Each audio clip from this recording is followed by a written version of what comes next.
நீங்க வந்ததுக்கு அப்புறம் தான் இந்த படத்துக்கு கிரியேட்டிவ் ப்ரொடியூசர்னு என் பேர் எனக்கு தெரியும்.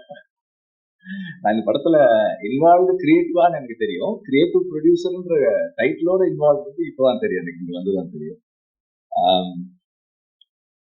மதி வந்து இந்த very a man with a lot of self-respect.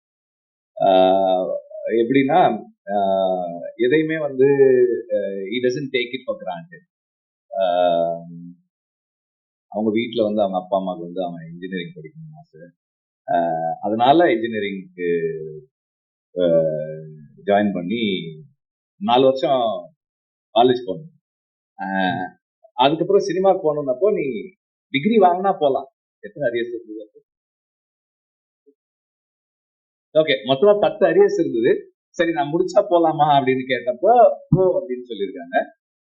அந்த வித்தின் த 4th இயர் அந்த எல்லா அரியர்ஸும் கிளியர் பண்ணிட்டு இப்போ நான் சினிமாவுக்கு போறேன். ஓகே, சரி. he could have come and asked me to work with him. அப்போ என் கூட வேலை செய்யறேன்னு சொல்லியிருந்துக்கலாம் அவரு. ஆனா அப்படி சொல்லலை. ஒரு படம் வெளியே போய் வேலை செஞ்சுட்டு அதுக்கப்புறம் ஒரு நாள் வந்து அண்ணன் ஒரு ஷார்ட் ஃபிலிம் எடுத்திருக்கேன், அதை பாருங்க அப்படின்னு சொல்லிட்டு, அது நான் நல்லா எடுத்திருந்தேன்னு உங்களுக்கு ஃபீல் பண்ணா என்ன நீங்க சேர்த்துக்கங்க அப்படின்னு சொல்லிட்டு கேட்டாரு. அந்த ஃபிலிம் வந்து அந்த ஷார்ட் ஃபிலிம் அது பொல்லாதவன் முடிச்சு அந்த போஸ்ட் ப்ரொடக்ஷன் டைம் நினைக்கிறேன். ஜிவி ஸ்டுடியோல தான் நானும் ஜிவி இருந்தாங்க. பார்த்துட்டு எனக்கு பிடிச்சிருந்தது, நல்லா இருந்தது. அதுல ஆண்ட்ரூ நடிச்சிருந்தார். ஆண்ட்ரூ நல்லா ஒன்னா வாக் பண்ணிருக்கோம், அவர் நடிச்சிருந்தார், பிடிச்சிருந்தது. அப்ப நான் சொன்னேன், சரி எனக்கு பிடிச்சிருந்துப்பா, நீ வந்து வாக் பண்ணு. அதுக்கப்புறம் ஹி வாக் பண்ணி ஆடுகளம்ல வந்து எப்படி விக்ரம் சுகுமாரன் வந்து ஸ்கிரிப்ட், டயலாக், ஷூட் அண்ட் டப்பிங்ல ஒர்க் பண்ணாரோ அது மாதிரி வந்து மதி வந்து எடிட்டிங் அண்ட் போஸ்ட் ப்ரொடக்ஷன். இவங்க கான்ட்ரிபியூஷன் இல்லைன்னா அந்த படம் வாட் இட் இஸ் டுடேன்றது அது அவங்களோட கான்ட்ரிபியூஷனால தான் அது இன்னைக்கு என்னவா அது வந்து சேர்ந்ததோ அது வந்து சேர்ந்தது. அந்த அளவுக்கு டெடிகேட்டடா ஒர்க் பண்ணக்கூடிய ஒரு பர்சன். அப்புறம் அதுக்கப்புறம் வந்து செல்ஃபி ஹேப்பன் பண்ணும். செல்ஃபியில் நிறைய சேலஞ்சஸ் எல்லாம் முடிச்சு and through out the journey என்னன்னா எப்பவுமே வந்து ஒர்க் பண்றதுக்கும் ஒரு ஒரு ஒரு டீம் பர்சனா இருந்து டீமுக்குள்ள கான்ட்ரிபியூட் பண்றதுக்கும் வந்து எப்பவுமே தயங்காத ஒரு பர்சன். அண்ட் எல்லா படமுமே வந்து அந்த நான் பண்ற எல்லா படத்துலயுமே வந்து எங்களுக்கு வந்து ஃபைனல்னு வரும்போது வந்து அது வந்து ஒரு அந்த கடைசி நேரத்துல போட்டு எல்லாரையும் கூப்பிட்டு போட்டு காமிச்சு டிஸ்கஸ் பண்ணி இது என்ன ஒர்க் ஆகுதா ஒர்க் ஆகலையா, அது பெரிய டிஸ்கஷன் நடக்கும். ஸோ அந்த மாதிரி எப்போதுமே கூட ஒர்க் பண்ணி அதே மாதிரி மனசுக்கு படுறத எந்த ஹெசிடேஷனும் இல்லாம சரின்னா சரி தப்புனா தப்புன்னு சொல்லக்கூடிய ஒரு பர்சன். ஸோ அப்படி விடுதலையில வந்து he was with me and அந்த விடுதலை ஃபர்ஸ்ட் பார்ட்ல அந்த ட்ரெயின் சீக்வன்ஸ் ஷூட் பண்ணும்போது he was working for that shoot. அதுக்கப்புறமா போஸ்ட் ப்ரொடக்ஷன்லயும் இருந்தாரு. அந்த நேரத்துல எல்ரேட் சாருக்கு வந்து மதியோட இன்ட்ரோடக்ஷன், மதி ஒர்க் பண்றதெல்லாம் பாக்குறாரு. மணியும் எல்ரேட் சாரும் வந்து they are very impressed. They have அவருடைய கான்ட்ரிபியூஷன் அண்ட் இப்ப எல்லாம் சொன்னாங்களே ரொம்ப பேச மாட்டான்னு, அதெல்லாம் நல்லா தான் பேசுவாங்க. அப்படி ஒரு என்ன பேசணுமோ எப்ப பேசணும் அதெல்லாம் கரெக்டா பேசுவாங்க, அதெல்லாம் ஒண்ணும் இல்லை. So the way he carries himself, the way he puts across his thoughts, அது வந்து எல்ரேட் சாருக்கு ரொம்ப பிடிச்சிருந்தது. அப்போ ஒரு தடவை பேசும்போது, சார் நல்ல நல்ல பையனா இருக்கான் சார், ஏதாவது ஸ்கிரிப்ட் அப்படி ஒரு நல்ல ஒப்பீனியன் இருக்கு அப்படின்னும் போது அவன் Mathi was working for his film. அப்போ இந்த ஐடியா எனக்கு சொன்னப்ப எனக்கு ரொம்ப பிடிச்சிருந்தது, ரொம்ப நல்லா இருக்கு. பிகாஸ் இந்த மாதிரி ஒரு வேர்ல்டுக்குள்ள இங்கே அதுல அந்த அந்த இவங்க அந்த அந்த அவர் ஒருத்தர் சொல்றாரு இல்லையா, இப்போ எப்படி நிலத்துல இருக்கவங்களுக்கு ஜல்லிக்கட்டோ அது மாதிரி எங்களுக்கு இந்த பாய்மரம் படகு போட்டி.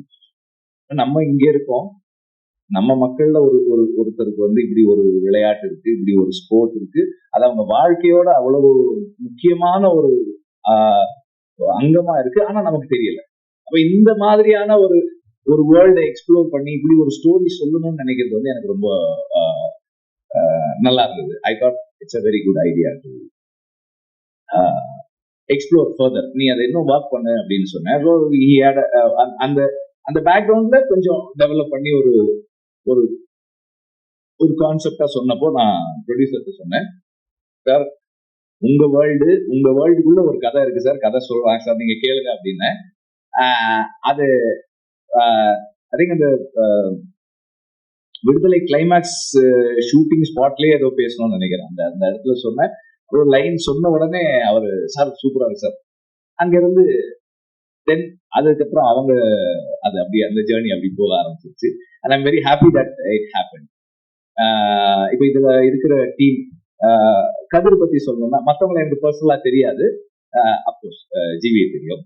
கதிர் பத்தி சொல்லணும்னா one of the few cinematographers who can contribute creatively in script writing.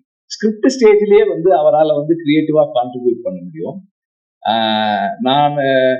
நான் வடசென்னை கதையை ரொம்ப வருஷமா 2003 இருந்து எல்லாருக்கும் சொல்லுவேன், பார்க்குற எல்லாருக்கும் சொல்லுவேன். அப்போ ஒரு தடவை அவர்கிட்ட சொன்னேன், ஏர்லி டேஸ்ல, பொல்லாதவனுக்கு முன்னாடியா பொல்லாதவனுக்கு அப்புறமா தெரியல, ஏதோ ஒரு டைம்ல சொன்னேன். அப்போ சொன்னப்ப என்கிட்ட சொன்னாரு, இந்த கதையில சந்திரா தான் ஹீரோ அப்படின்னு, சந்திரா மேலதான் இந்த கதை இருக்கு அப்படின்னாரு. அதாவது சந்திரா மேல கதை இருக்குன்றத கண்டுபிடிக்கிறதே வந்து ஒரு பெரிய இதுதான். அப்படி ஒரு ஸ்கிரிப்டுக்குள்ள அவரால் வந்து அவ்வளவு கிரியேட்டிவா கான்ட்ரிபியூட் பண்ண முடியும். ஒரு ஒரு கோ ரைட்டராகவும் ஒர்க் பண்ணக்கூடிய ஒரு சினிமாட்டோகிராஃபர் இருக்கிறது அதுக்கு வந்து ஒரு பெரிய சப்போர்ட்டா இருக்கும். And editor, art director and all other technicians எல்லாருமே கண்டிப்பா வந்து இந்த விஷனோட கூட இருப்பாங்கன்ற நம்பிக்கை எனக்கு இருக்கு. ஜிவி as always, ஜிவி வந்து இன்னைக்கு he is in this musical prime. ரொம்ப எஃபிஷியண்டா, ரொம்ப வைப்ரண்டா, எனர்ஜெட்டிக்கா டெலிவர் பண்ணிட்டு இருக்காரு. அண்ட் அவர்கிட்ட வந்து நீங்க 30 நாள் இல்ல 2 நாள், ஃபுல் படத்துக்கே நீங்க 5 நாள்லயே பண்ணுவீங்க. அது வந்து GV, one of GV's very special qualities. It doesn't tire. எந்த நேரமா இருந்தாலும், எந்த டைமா இருந்தாலும், அன்னையில இருந்து இன்னைக்கு வரைக்கும் அப்படிதான் இருக்கு. நான் முன்னாடி எல்லாம் வந்து நைட் 12 மணிக்கு மெசேஜ் பண்ணுவேன், what are you doing, then next question where are you, அப்படி ஏதாவது ஆபீஸ்ல தான் இருக்கேன், if you are in the studio I will come, okay come, I will come. Night 12 மணிக்கு போவேன், அதுக்கப்புறம் உட்காந்து ஒர்க் பண்ணுவோம். இன்னைக்கும் அப்படிதான். பட் நான் நைட் 12 மணிக்கு அவருக்கு மெசேஜ் அனுப்புறது இல்லை. Otherwise the same energy is there. எந்த நேரத்திலும் ஒர்க் பண்றதுக்கு தயாராகாத ஒரு பர்சன். அண்ட் பேக்ரவுண்ட் ஸ்கோர்ல இன்னைக்கு வந்து is able to create such impact, ரொம்ப இம்பாக்ட்ஃபுல்லான பேக்ரவுண்ட் ஸ்கோர் பண்ண முடியுது அவரால். அண்ட் ஒரு ஸ்டார் ஃபில்ம்னா அதுக்கு ஒரு அப்ரோச் வச்சிருக்காரு, ஒரு கண்டென்ட் ஃபில்ம்னா அதுக்கு ஒரு அப்ரோச் வச்சிருக்காரு, எல்லாமே நல்லா பண்றாரு. அண்ட் இந்த ஃபில்முக்கு ஒரு மிகப்பெரிய ஸ்ட்ரென்த்தா இருக்கும் ஜிவியோட மியூசிக்ன்றதுல எனக்கு எந்த டவுட்டுமே இல்லை. அண்ட் இந்த படத்தை இப்போ அவங்க ரெக்கியில எடுத்த இந்த ஃபுட்டேஜ் வந்து நான் எப்படி பாக்குறேன்னா, நானா இருந்தேன்னா இந்த ஃபுட்டேஜை வெளியே காட்டியிருக்கவே மாட்டேன். ஏன்னா இதை மேட்ச் பண்ற மாதிரி நம்ம ஆக்சுவல் ஃபுட்டேஜ் எடுக்கிறதுன்றது வந்து சினிமால ரொம்ப ரொம்ப கஷ்டம்.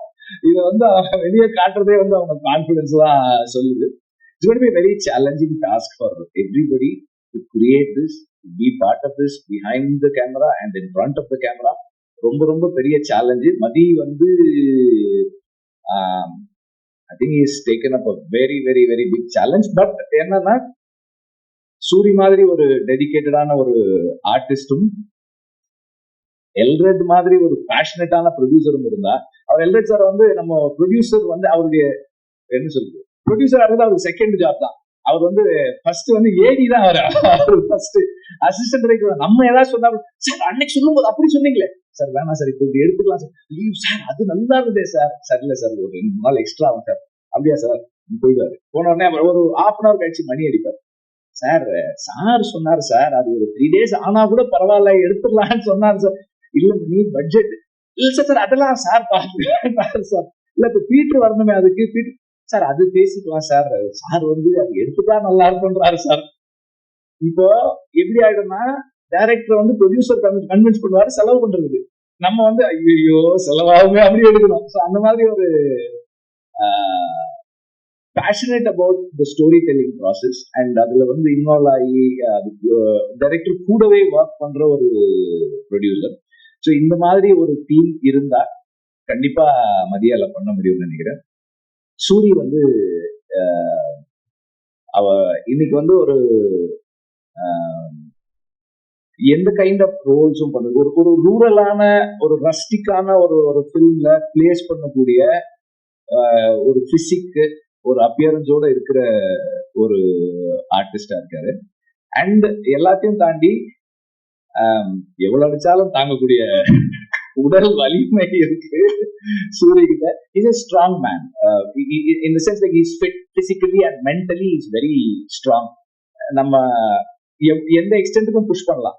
இப்ப இந்த அவங்க அந்த ட்ரோன் ஷாட்லயே இந்த படகு திரும்பும்போது ஒருத்தர் வந்து தண்ணியில விழுந்துடுறாரு. இப்ப இந்த மாதிரி தண்ணியில விழுந்து தூக்கி இப்போ சூரியன்னா தூக்கி டக்குன்னு தலையை தோட்டு அடுத்த டேக் போகலாம் அப்படின்றலாம். மத்தம் அப்படி முக்கியமானு தெரியல. சூரிய வந்து நிறைய தயாராகும் அதுக்கு. அப்புறம் வந்து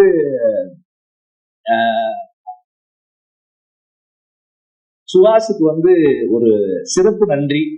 அவர் எடுத்துக்கிட்ட எஃபர்ட்டுக்கு, இங்க தமிழ்ல பேசணும்னு எடுத்துக்கிட்ட முயற்சி இருக்கு இல்லையா, அதுக்கு வந்து ஒரு ரொம்ப சிறப்பான நன்றி. ஏன்னா அவர் வந்து நம்மளே வந்து பாதி தமிழ் பாதி இங்கிலீஷ்ல தான் பேசுறோம். ஆனால் இங்க வரும்போது தமிழ்ல பேசணும்னு அவர் போட்ட அந்த அந்த முயற்சி வந்து ரொம்ப பாராட்டுக்குரியது. Special thanks, you have impressed me. So and எல்லாருக்கும் வந்து என்னுடைய வாழ்த்துக்கள்.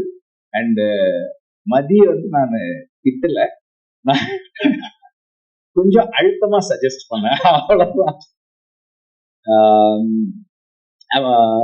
மணியை பத்தி சொல்லணும்.